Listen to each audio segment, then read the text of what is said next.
actually a really great question because a lot of times people get confused. So a mental performance consultant is someone who is usually has their master's in sports psychology, PhD in sports psychology, but even then I'm pretty sure they can call themselves a sports psychologist because they have their PhD. But and they can solely work with athletes on performance-based needs with the mental side. So motivation, confidence, focus, processing thoughts as you play, before you play, after you play, processing emotions before, during, after, how to manage those, performance anxiety, things of that nature. So anything performance related. And that can even tie back to, school, right? Like, how can you focus better in class? Like, let's work on controlling focus when you're on the court, but also when you're doing schoolwork, right? So what's really cool about the mental performance consulting side of things is a lot of the skills that we teach and the things that we go through, they're transferable skills. They can be applied to other things in youth athletes' life, amateur, pros' life, all of it. I always say that all of things can be translated into anything in life, business, literally just anything in life in general. That's why I love it so much, especially like the performance part of it, where you can help a bowler bowl like better without all those thoughts and those doubts and stuff like that. And those are the things that really are like, wow, with being a mental performance consultant or even just a sports psychologist, you have the knowledge to help people in so many areas of their life. And I love it. It's awesome. Relationships, right? And if you think about it, we're performing every day in everything that we do, right? We're doing a project for school. We're hanging out with our friends. Like we're cooking. We're always performing. We're always there in that moment. Transferable skills. But so mental performance consulting is very toward the performance needs on the mental side. You go to a licensed counselor, licensed psychologist, licensed psychiatrist, sports psychologist.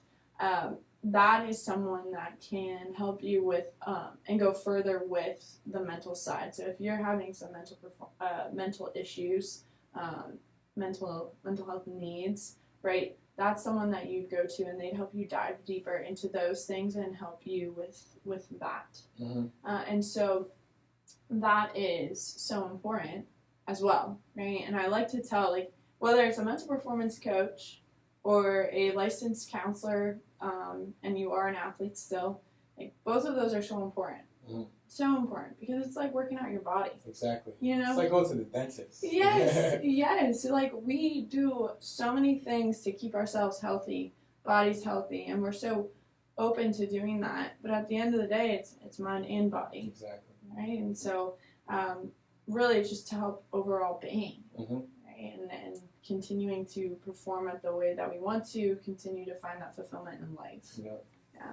And then another thing that I always think about is, a lot of people think that sports psychology is you just sitting down, talking to a clinical therapist, stuff like that. But no, it's you maybe making a mental checklist of the things that may get you out of your zone in the game with maybe like someone in the crowd. Like, you can have those mental cues for yourself when you see yourself getting off track, and know that you are getting off track in the games or performances or practices and stuff like that.